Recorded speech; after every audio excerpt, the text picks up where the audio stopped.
one more person, two more people. I'm going to make sure to jump in the room before we get started.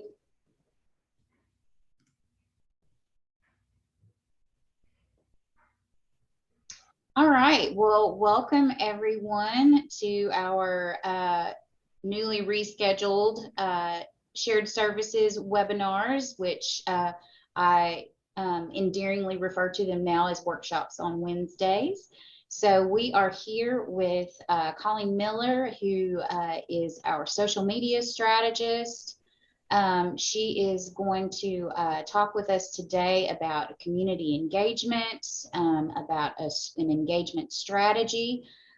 This is also going to be an open conversation for you all, so you'll have the ability to chime in with questions and, you know, have a back and forth with Colline if that is what you and your organization needs.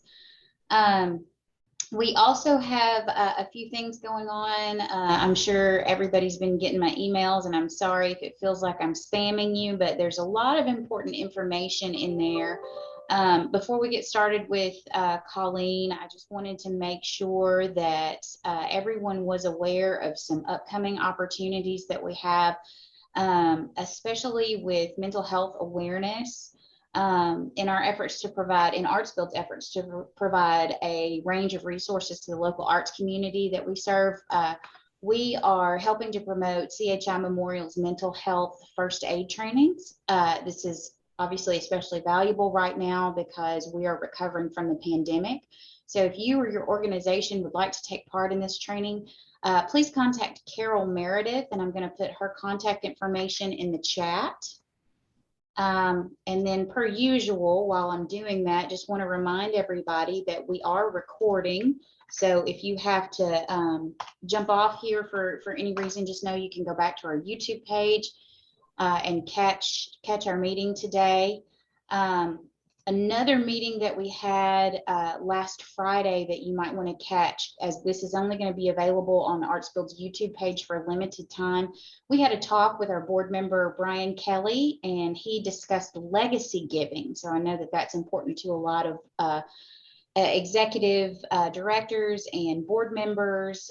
So if you'd like an education on that, please go to our YouTube page and check that out. Again, that's with Brian Kelly.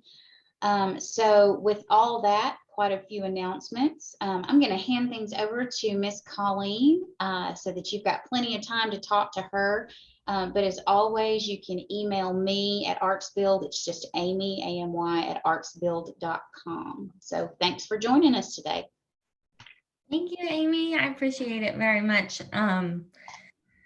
So today, well, first of all, welcome. And it's May, if you can't believe it. I sometimes can't. If you haven't had the chance and couldn't attend my webinar last month, you can check it out on ArtsBuild's YouTube page, as Amy just said, and I'm gonna put the link to it here in the chat. It's a really fun one, and it's something that a lot of people always ask about, like where do it's content is all around you is the title of it. And obviously, we discuss creating content and where in your everyday work you can find it, how to use it, how to turn it into social media, newsletter, website content. It's one of my favorite things to do. I love to create content, and it's one of my other favorite things to talk to people about. So I encourage you to check that out. The link again is right there in the chat. Now, if we haven't met, my name's Colline Miller. I have many years of experience serving in digital and public communication roles for officials of elected office, Chattanooga's Public Works Department, many nonprofit organizations involved in democracy and coalition building work, as well as some private businesses. So I'm really happy to be here with all of you today and every month until I believe October to facilitate these webinars, where we discuss all kinds of topics relating to your organization's or your business's digital presence, including social media, email marketing, website design, and other topics based on your feedback and interests. So I'm really excited. Today, we're gonna hopefully engage with each other a little bit. I would love to hear from you about, different types of content or tactics or platform questions that you have. So that's sort of what I'm hoping to do today. So first, it would be really helpful. I haven't done this before, but if you could use the chat and just tell me what organization or business or who you're here representing would be extremely helpful. We have always a variety of different individuals and organizations represented, so it would be helpful just to understand who's on today. So if you could take a moment and do that, that would be helpful.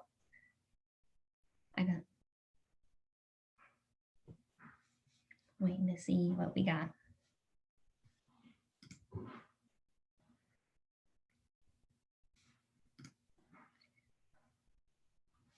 Any takers?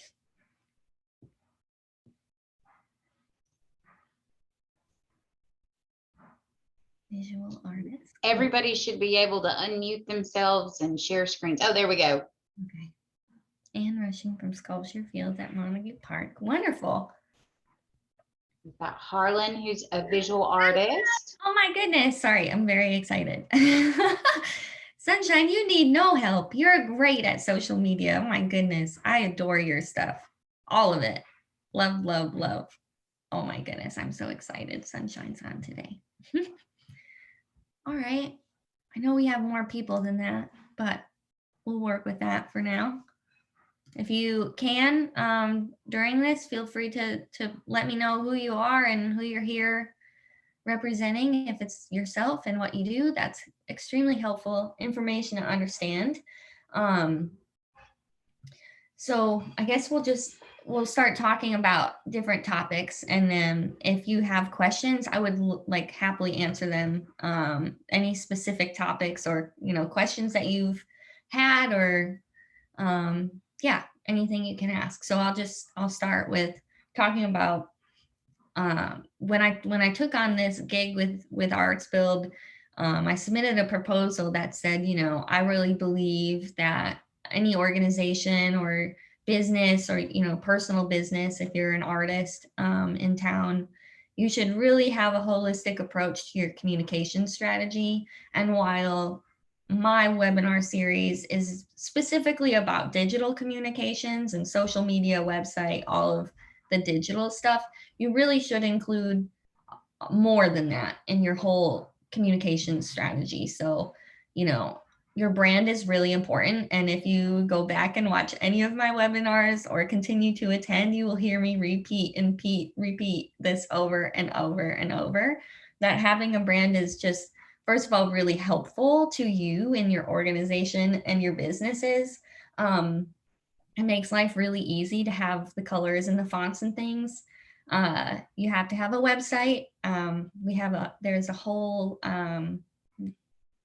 webinar that I did just about your website and why it's important. And we'll talk a little bit more about that again today. Obviously, being on social media, it's sort of necessary right now to survive. And as a business, you've got to have a presence there. Community relations is something that's also really important. I won't necessarily I will touch on it a little and we can talk about it more, especially if people are interested, but that really includes, being out in public, having some more public hand, paper, sort of pieces of information where it's relevant. Internal communications, if you're a business of one, you are it. But if you are an organization that has multiple employees or multiple volunteers that are, always coming back, it's important that everyone is on the same page. Yeah, and we'll talk a little bit more about that, lessons that I've learned about everyone not being on the same page and why it's valuable to work on that. And then something else I won't necessarily touch on because there's another individual that works with Arts Build on this, but earned media and relationships with the media is really, really important to include. Not everyone is on social media all the time. And a lot of people still watch the news. A lot of people still read the newspaper, even if the newspaper is online. So having a relationship, a good relationship, with the media is important. So thus far, does anybody have any questions about any of these topics? I've got slides for each, but I wanted to ask and see if we could start off by anyone having specific questions. I think that, can they unmute themselves, Miss Amy? Yes, everybody should be able to unmute themselves.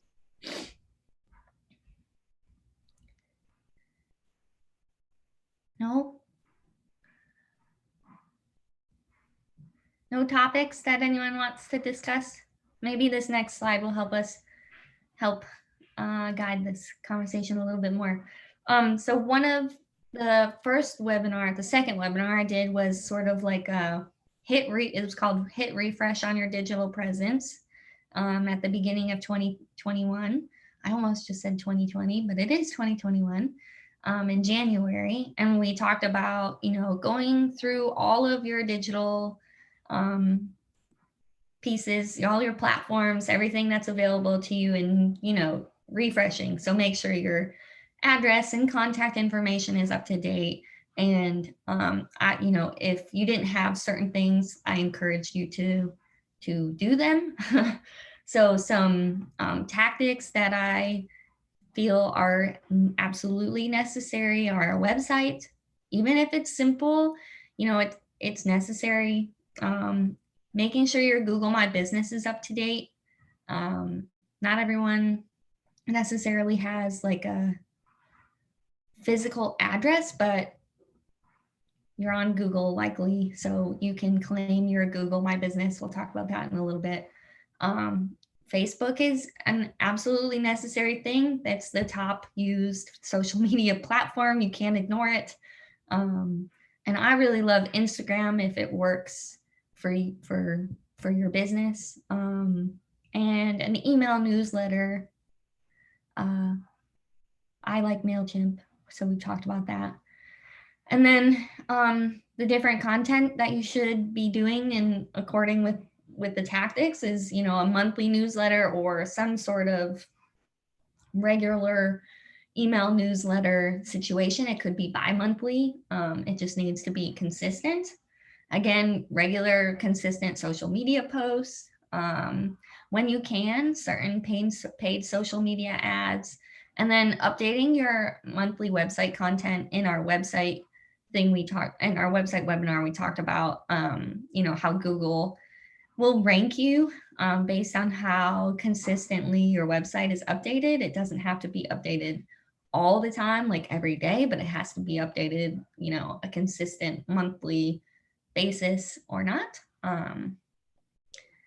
Cool. Colleen, I've got a question. Thanks, Sunshine. What is regular, consistent posting for social media 2 to 3 times per week or more? And so I'm going to read your questions out loud because I don't believe they're captured when we're recording. So that's a great question, Sunshine. And regular, consistent posting for social media is definitely 2 to 3 times per week. We talked about that. I don't remember what month it was, but it's on YouTube. 2 to 3 times per week is a really good start. I definitely said 3 times on Facebook and definitely 3 times on Instagram. And the really important part is just to be consistent with it. So if you're going to do 3, do 3. If you're going to do more sometimes, that's fine too. But the platforms really learn from your posting cadence and will put it like in the algorithm for like when people see it. So I would say 3 times is better than 2. But if you're doing 2 consistently every single week, that's also really great. I hope that answers that question. Pick me. Okay, Miss Loudermilk, Mrs. Loudermilk. So this is kind of in the same vein as what you were talking about with the social media posts, but this is in regard to email, because I know I worry about this quite a bit. And I think we've heard from some of our our folks that we serve and folks that we message frequently.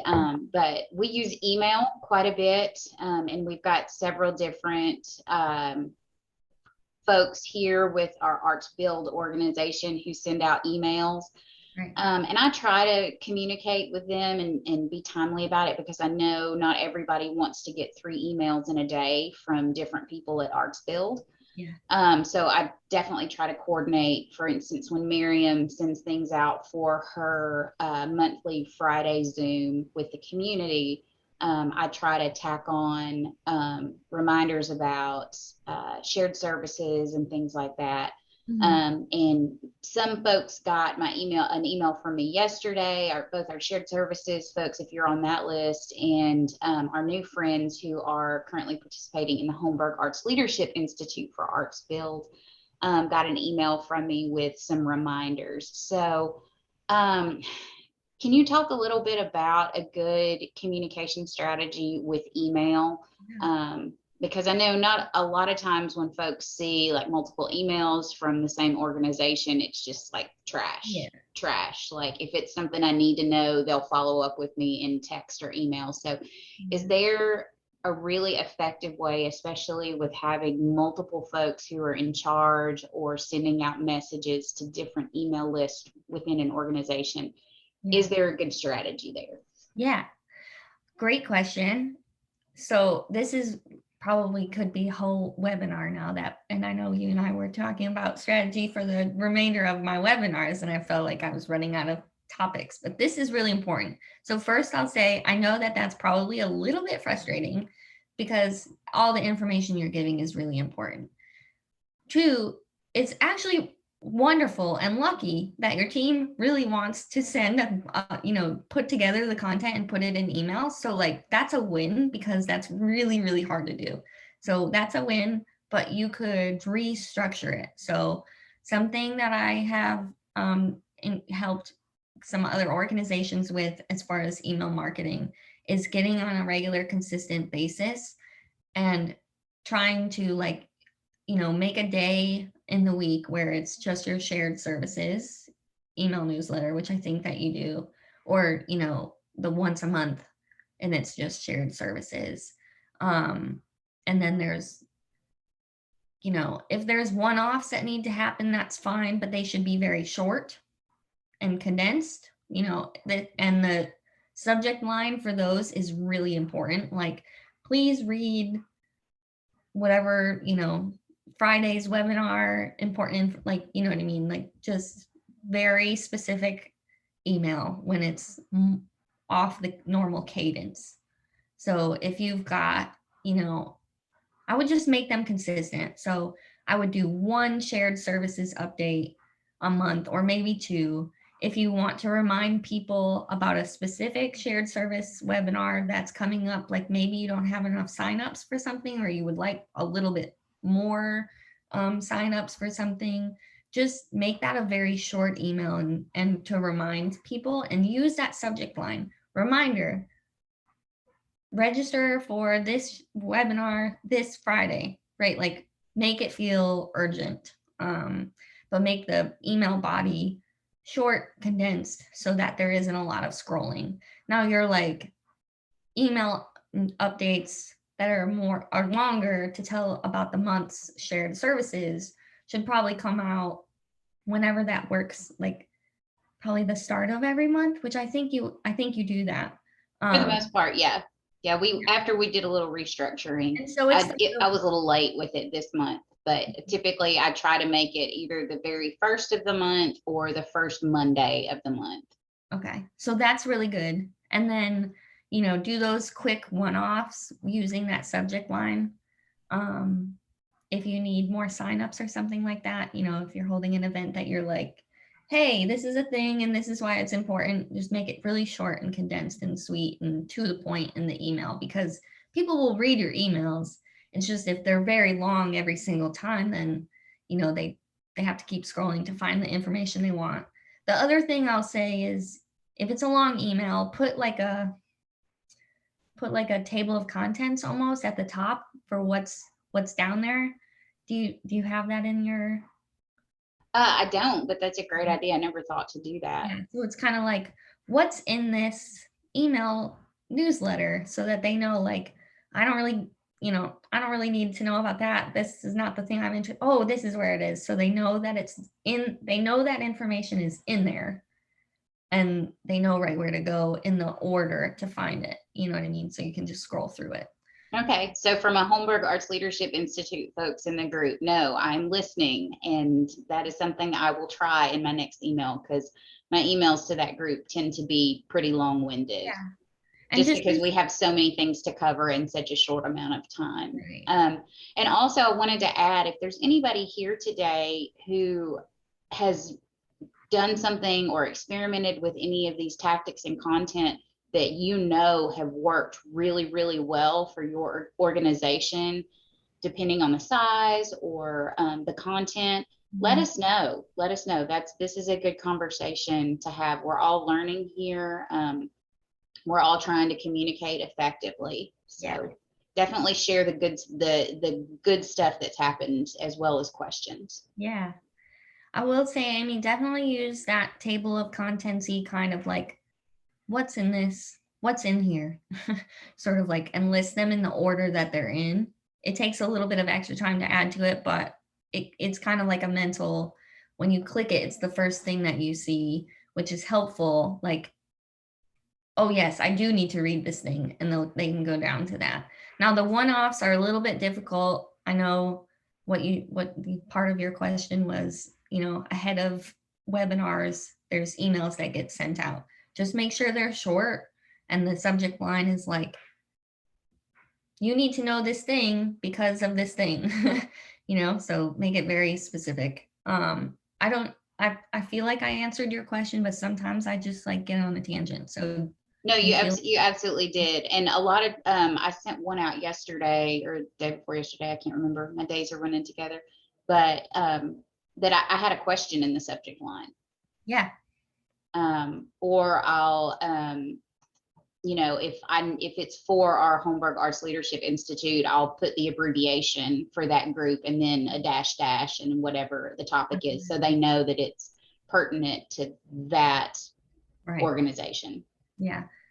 Emails should be short. I try to shorten all of the clients I work for really, really short, but when they are long, that little table of contents helps a lot. I even get like, shout them out. Nuga Today emails are really well done. At the top, they have a little thing about what's in this email. They're very specific in their subject line. It's very well done. And you can just kind of like scroll right to the thing. So like they post about what's going on in the week or or that day, events that are happening in Chattanooga, or a new restaurant or something, new park that's hosting something.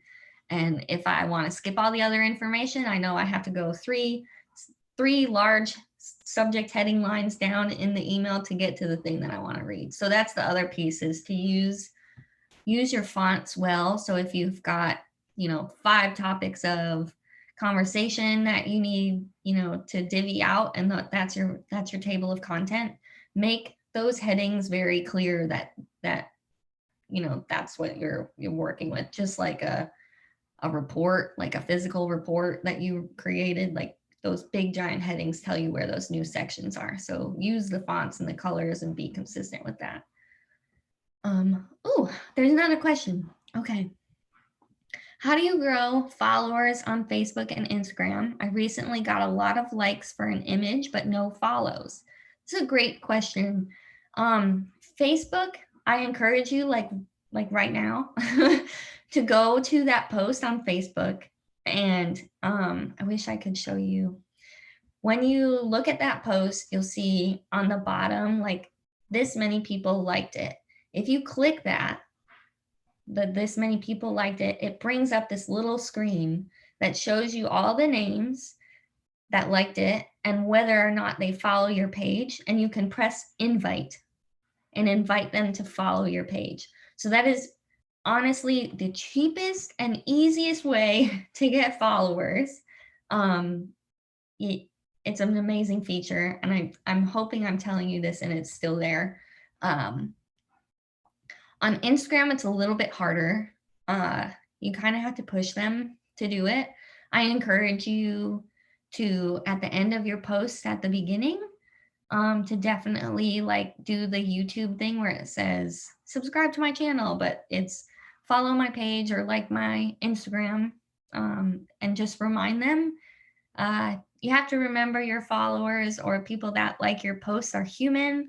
They have their own lives. Sometimes they need to be reminded of things, just like the email newsletter. Sometimes they need to be reminded that they're supposed to read this thing in order to engage with your work. Yeah, so we're just, for right now, remind them. On Facebook, use that feature to click who liked it, bring up that thing, and then invite. Okay, so I do that, and my problem is I've tons of invited, but they don't follow through with liking. That does happen. So my other thing I have, my other piece of advice about getting new followers is, again, human beings, we need to be reminded of things because we live very crazy, hectic lives, and we're still in this weird pandemic.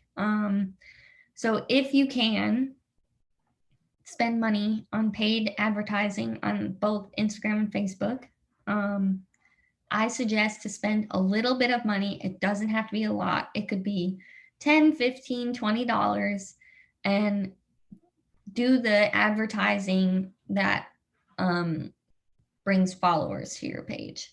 And so Amy and I spoke this morning about some more webinars, and that is going to be one, I believe July.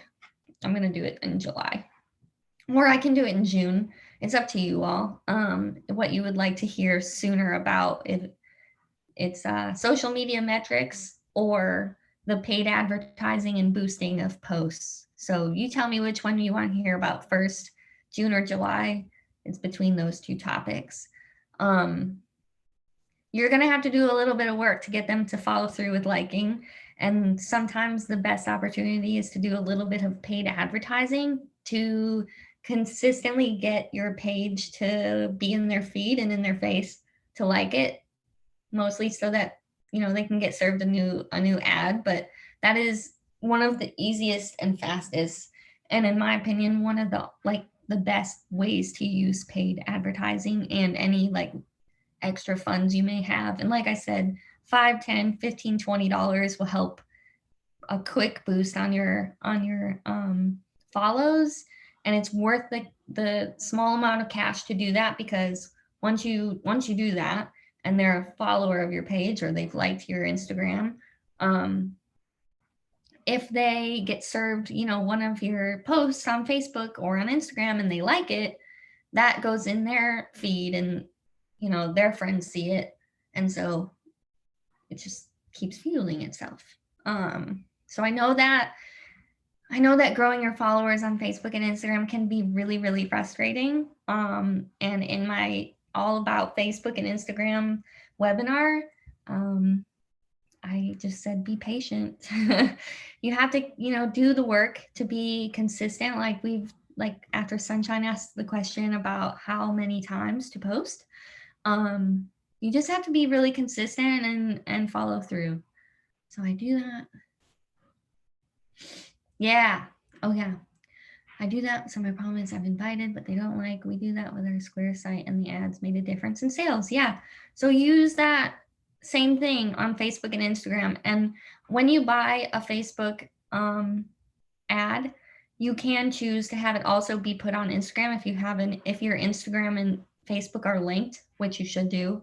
And so it's kind of like a 2-for-1 deal.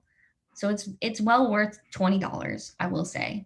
Even if you did that once a year, it's well worth $20. And then Sunshine also provided a very wonderful piece of information. Tagging people in posts helps grow followers too. So I forget. Oh yeah, last time in the content is all around you. You should always tag other organizations. If you were on the news and you're sharing a news clip or you got featured in some list, tag that page, because their followers will see your post and you're going to cross promote and bring people to both of your pages, and you both benefit from it. So anytime you can tag another organization or business or news outlet, do it. Because it's first of all just free advertising, and it puts your page and your message in front of a whole group of people that just aren't, maybe not be following you.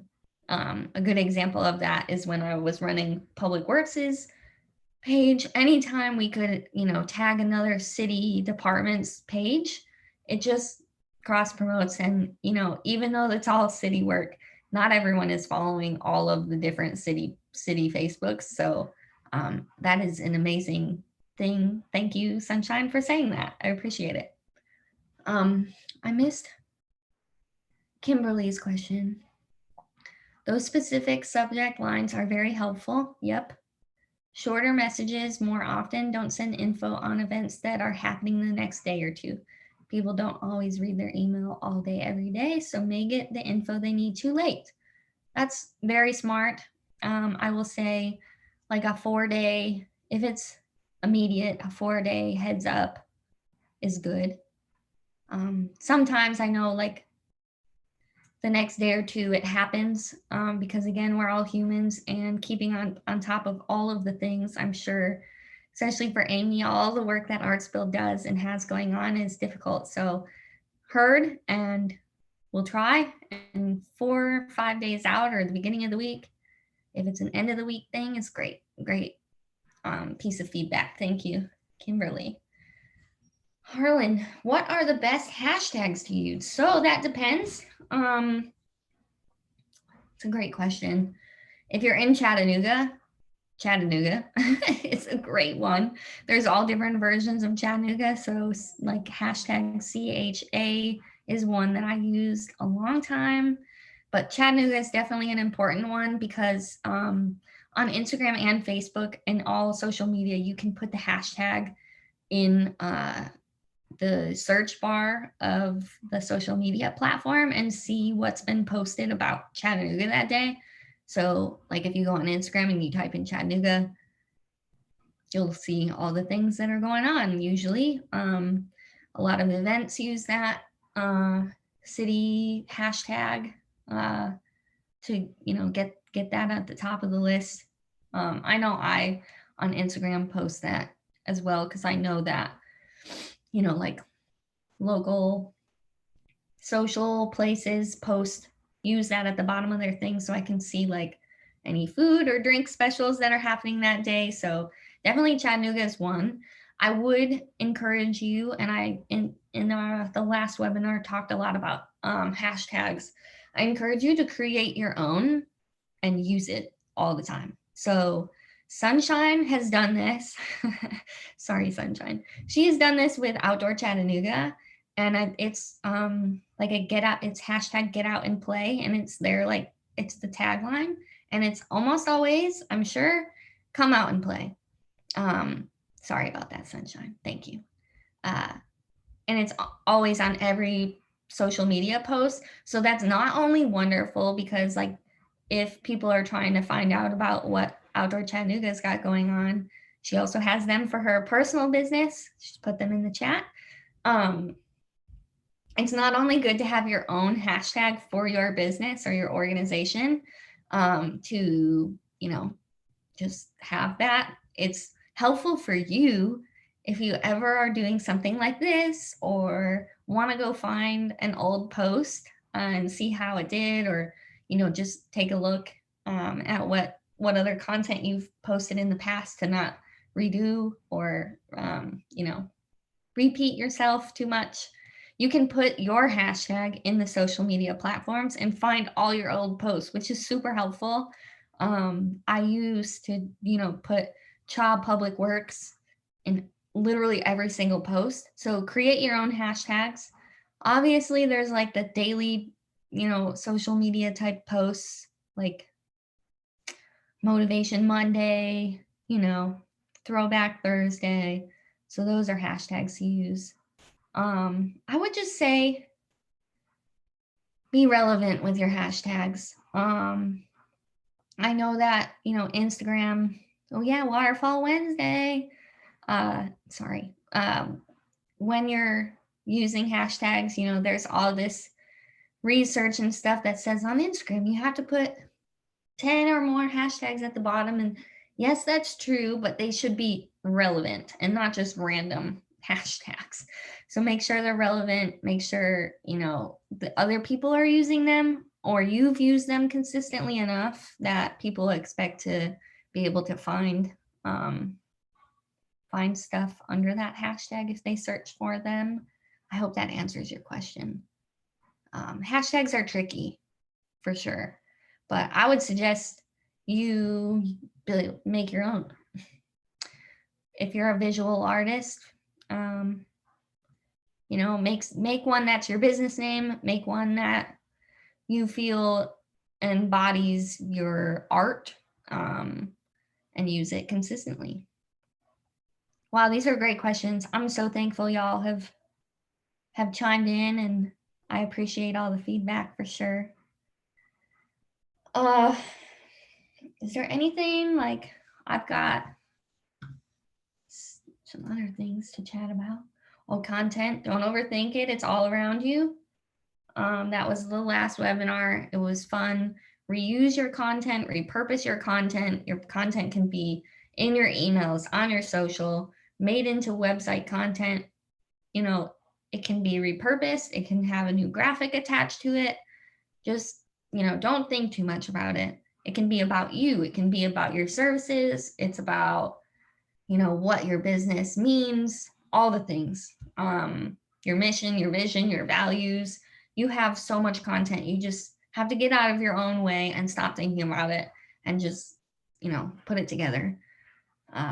The other thing about content is it doesn't have to be long. I know we've talked about email newsletters not necessarily needing to be long. Shorter the better. The same is true with social media. Shorter posts, especially on Instagram. Like longer posts, you have to press the little extra button to read the whole thing if it's long. So, the shorter, the quicker the message, the better. People scroll through Facebook so fast. So you want to, be short and sweet. Use your hashtags if you have appropriate, relevant ones. Always use some sort of picture, graphic, video, whatever it is. Short and sweet. If you have a link, if you're like Sunshine puts on a lot of events for her personal business and for Outdoor Chattanooga, there should always be links or sharing of Facebook events to sign up for, or whatever it is. So just, short content, a link, a graphic, some hashtags. Pretty simple. Always be on brand.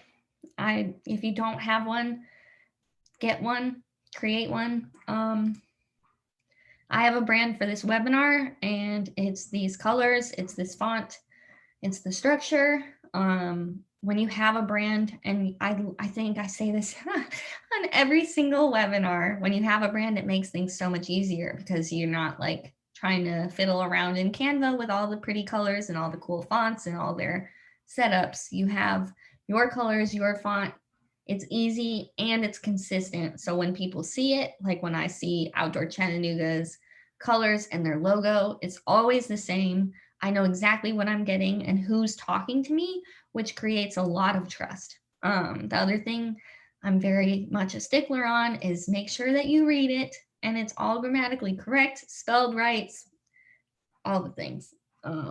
So if you don't have a brand, work on putting one together.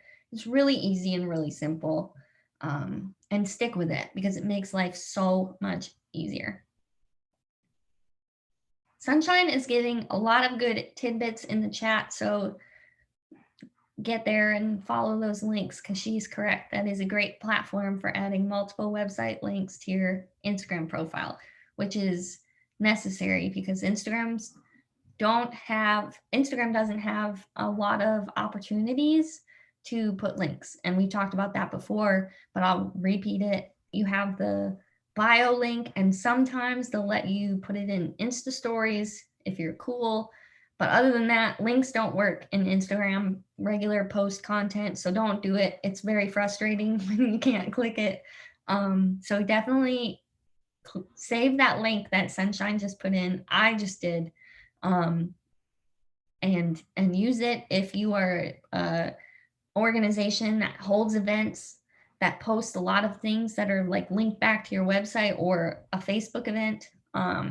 Having that as an option is great, and you should add it to your Instagram profile. Thank you, Sunshine.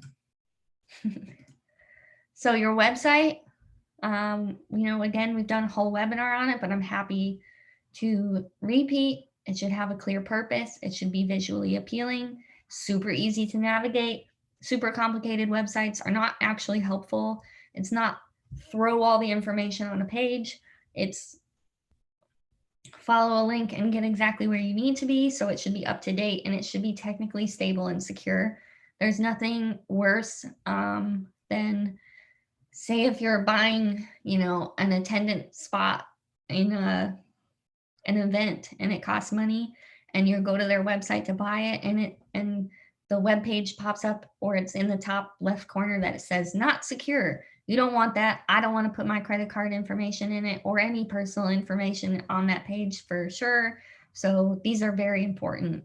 Websites can be really simple and clean and elegant and easy to navigate. All the links work, and that settles the score. So don't think about it too hard. Simple is good, and it's okay. Some questions your website should answer, and in fact your social media should answer too, is who are you? What do you do? What makes you different than maybe something else? And where do they go from here? That's really important. Where do I go from here? What do you want me to do? Again, human beings, we have so much going on every single day. Kid pickups, preparing food, whatever it is, feeding the dogs, mowing the lawn. Tell them what you want them to do. Do you want them to sign up for an event? Would you like them to donate to your, philanthropy fund? Whatever it is, tell them what you want. The can I trust you thing is that secure, bit. And are you giving me all the information about you? Do you have a phone number? Are you a real human? Are you a real business? Who are your humans? If you have multiple employees, like maybe, add a staff bios and staff photos if it feels appropriate. And then obviously the how can I contact you is important. What if they have a question? Can they email you? Can they call you? Can they come talk to you in person? These are all things that people who are visiting your website and social media want to know. So there's been a few more people jumped on. If you want to unmute yourself and ask a question, that is welcome. If you want to type in the chat some question that you have, that's what we're doing today. And I'm happy to talk about any digital communications topic. I have not gotten feedback in the chat about what you would like to hear from first in June. Is it all about metrics, social media metrics, or like paid advertising and boosting posts and things like that? So that would be helpful to see which one people would like to hear about first. Paid ads. And if no one else chimes in, we're just going to go with Sunshine's. Okay, cool. So we'll do that one first. Sweet. Paid ads and boosting. Cool. Thanks, guys. So that's what we'll do. And so June will be about paid ads and boosting on social media. I'll also just add in there like the Google ads as well. Not many people do them because it's sometimes really burdensome and unnecessary, but we'll talk a little bit about it too. Does anyone have any questions? Social media, email, marketing, website design that they want answered? Any frustrations anyone is having? I don't want to make it negative, but this stuff can be frustrating. It's constantly changing.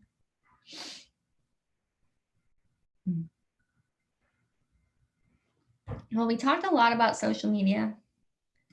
So I do want to emphasize this point. I did put this slide in here. Every year, every couple of months, there's a new social media platform. And there is always this rush to make, because it's, made to feel like you should do it. You should get on it. You should use it. It's the cool new thing. It's not actually true to do that unless you're going to use it, right? So like TikTok was a new thing, I think in 2020, dancing, and now it's sort of evolved. But you should really only ever create an account. So this goes for Twitter, Pinterest, etc. You should only create an account if you are going to be able to be posting content regularly and do it in a long, sustainable manner. Because again, this stuff takes patience unless you have a lot of money to constantly do paid ads.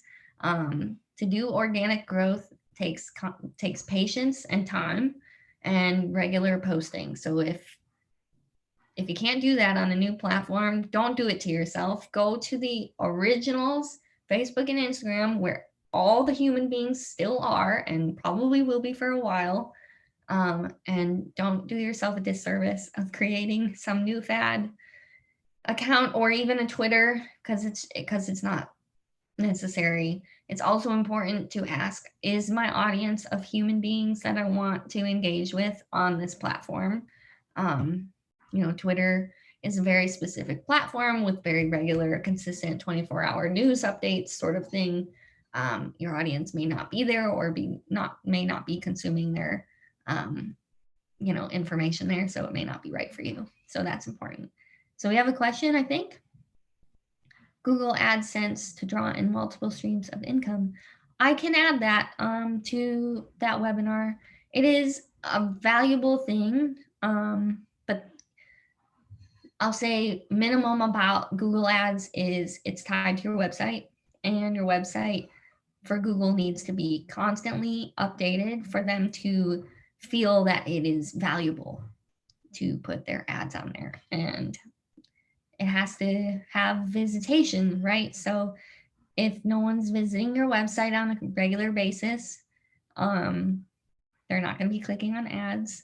So they're not going to waste their space necessarily on your website. So that draws to all the original points about posting regularly on social and making sure links are happening to bring people back to your website and drive everything back and forth in a full circle. So I will add that to the conversation about paid advertising for sure. Okay. If anyone has more questions, that's what today is for. We talked a little bit about the different platforms, and it's for different content. Facebook is for, excuse me, all different types of content. They have fun features, whereas Instagram is very visual, very short content. So if you're not taking pictures or using graphics in your content, Instagram may not be for you, but it could be for you. These two are linked, they talk to each other. So when you do paid advertising on one, it usually goes over to the other. So it's good to have both if you're going to have one, but there are different types of content on both. This is something I guess we talked about on a few webinars about. I want to highlight the being responsive piece of this. When you have comments, when you have messages, even if they're not the most positive, it's important to acknowledge them. Always acknowledge them, not delete unless they're horrible, terrible comments like with swearing and other things like that. But people just want to know that it's a real human being behind your social media, and that if they have a question, it's going to get answered. They took the time to stop and ask a question or make a comment, so you should take the time to respond to it. Again, there's some caveats to that for sure. I have in fact hid comments that are horrible in nature and not positive and not really opening a workable line of communication. It includes swear words and other, other items that are not worth having on your page. So there are caveats to that. But if it's a question or a negative review, if you're responsive, usually it can get fixed. So respond always to comments, even if it's thank you. A like isn't necessarily good enough for everyone. So take the time to respond to comments if someone took the time to put a comment in. Okay, that's what I'll say about that. Again, I've repeated this about social media and all digital communications. It takes time, so have patience. Be consistent and it will grow organically and you won't have to spend a lot of money, and make sure that it's branded so that people know it's you before you even tell them it's you. We all know Nike, we all know Google, and that's because they've over time kept with the same colors, the same font, the same logo. It works. And then, yeah, Google My Business Listing. I think I talked about this.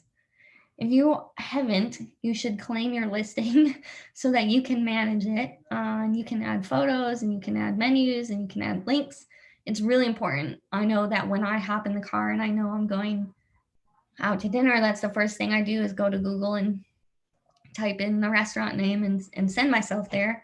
Or if I'm in a new town, even though there's Yelp and all these other things, or, and Facebook, first place I go is Google Maps, and you can claim your Google My Business listing through there. Yeah. Sunshine just put another little wonderful tidbit. When you engage with your comments, it does help you get put in front of more people and grow your followers organically. So there's many positives to doing that. Creates trust, creates growth, and it's a free version of growth creation. So yeah.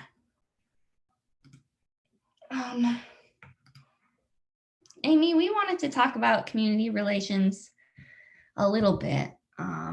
And so I feel like the email newsletter is definitely a piece of community relations. If you don't have something on your website to collect email addresses, you should always have a piece on there. If you can link it like directly to your MailChimp or whatever email marketing system you use. So it is really important to engage with your community in all kinds of ways. If it's relevant, like for artists or maybe Sunshine, there could be an opportunity where you could spend a little bit of money and print some actual like hard paper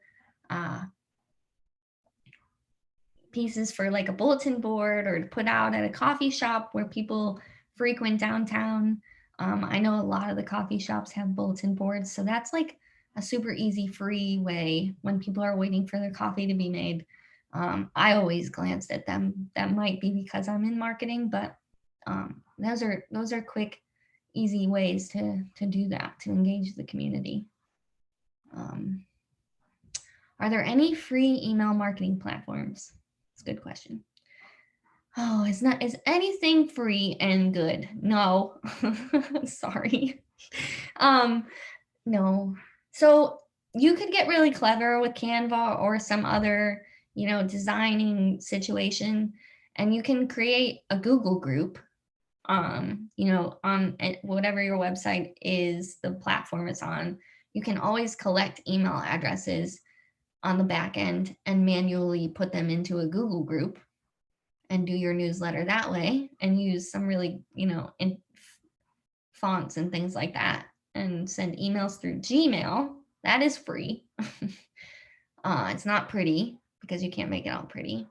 I thought that MailChimp had a free version up to a point of so many subscribers. So I guess don't get popular if you want something good. I'm just kidding.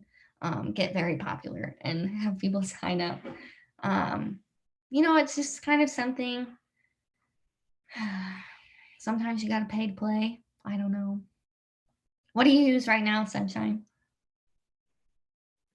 Outdoor Chattanooga uses Constant Contact. And then I'm trying to implement one for my local small business, Yeah. because I know that's the boat I am missing. I don't have any good way to capture emails other Right. than through the waiver. And then it's very time consuming to then go put those in something.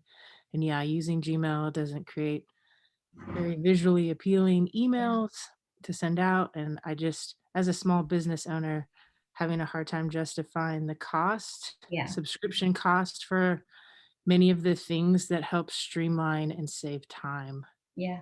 Well, I know Amy might chime in on this, but I'm going to beat her to it. She's gotten very, very intelligent and uses the constant contact, right? Yeah, we encountered some trouble with this here recently. So constant contact, for some reason with your email list, it doesn't G-haul real well with email inboxes. So a lot of times if you send to a list from constant contact, and if anybody else is having this problem, please chime in on the chat or here, but if you send communication through constant contact, it seems like it takes forever to hit inboxes, if it even hits inboxes. Yeah. So something that we've discovered is you can send yourself a test email, and I reconfigure that email a little bit to make sure that you take off like all the red marks, and down at the bottom of it, take off the test email part. And then you can send it from your actual mailbox to your email list as a blind copy. It's a little convoluted, but I feel like more people are getting the email that way. Right. And you're still able to use kind of the design setup of constant contact, because constant contact does make the emails look neat and attractive. True. But there is just that sending issue. And so recently we've discovered that now the test emails, when they come to our inboxes, it takes forever for the test emails to come to us. And I think there's an element that you have to delete down at the bottom to help you with that. But that's just an arts build hack. So if you want to know more about that, I'm happy to talk to you about it. Like I said, it's kind of a convoluted thing that it's easier to show than it is to talk through. But hopefully you guys are getting our emails, because you're showing up to these webinars, so that's good. I really don't love constant contact. I know I'm recorded on Facebook and YouTube, sorry. I love MailChimp. I think it integrates really easily with a lot of website platforms, and it's free up to a point of having so many subscribers. So it could help you build that out. And then, at some point when you are absolutely even more popular than you are, Miss Sunshine, in your private business, it might be worth it then at that point to pay for it. But the hack, and I have not tried this yet, but it was working for Amy for a while. I guess you could build, like she's saying, the email in MailChimp or something, send it to yourself as a test email, and then use, a Google group that you will have to manually update with your, you said your forms that people have to sign for safety purposes. You will have to upload them into the Google group, but you could then forward or blind copy the Google group with that really pretty newsletter. I would test it out, as Amy is saying, a few times just to make sure that things come through. But I would say try to make them simple that way. So like not too many different types of font, not too many like crazy colors, maybe a white background instead of something funky. Like keep it simple so that it's easily transferable over to multiple emails, if that makes sense. I will say doing it that way does get wonky with your unsubscribes. So you really need to be cognizant of the folks who unsubscribe, because if they say unsubscribe, then we unsubscribe. So, but yeah, doing that, it gets a little wonky and doesn't unsubscribe them from the constant contact list. So you could have an email list floating out there that's somewhat similar to your constant contact list, but you're missing some emails that you need to have unsubscribed. So you're essentially spamming folks, and that's never a good thing. No, and they'll get mad about it for sure. It sounds like you're doing 10 extra steps for something that platform should do for you. Yeah. I already do 10 extra steps for city business anyway. I don't want to add it. But I like that you found a hack. That's brilliant, because I found our open rates have gone down significantly, because I do track everything, and found out that most of our emails are ending up in the promotion folder, which a lot of people do not check. It doesn't end up in their primary mailbox if they use a Gmail account, and then I don't know for other email platforms where it ends up. I think in Outlook it'll end up in the junk mail. Yeah. So yeah, try the MailChimp thing and let us know what you think. I will. Thanks. Just keep it super simple. I've noticed, I've sent emails for some other clients, and even fonts change between different. Like they'll forward me the email back and say, this looks great, and I'm like, holy crap, that's not the email. That's not the font that I use. It looks a little bit different. So it's better to keep it simple. Use your regular primary colors that are in your scheme. Don't get too crazy, because sometimes some computers don't have it, even if we're all using Google. It's real strange. So just super simple fonts, super simple colors, white background is always best, and it'll transfer over. But yeah, check into MailChimp and let us know how it goes. Okay.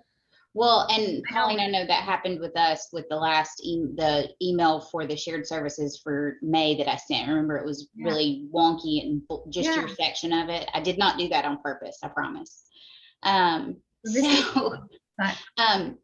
we're my clock shows 11:32, so we'll just need to wrap up here quickly. So thank you, Colleen, for all that information, and thank you for everybody who chimed in and engaged with this conversation. It was really helpful, and I'm sure there's folks who are present today who can take this information and apply it to their own organization. So just like the screen says, our next webinar or workshop on Wednesday is with Colleen is on Wednesday, June 23rd at 10:30 in the morning.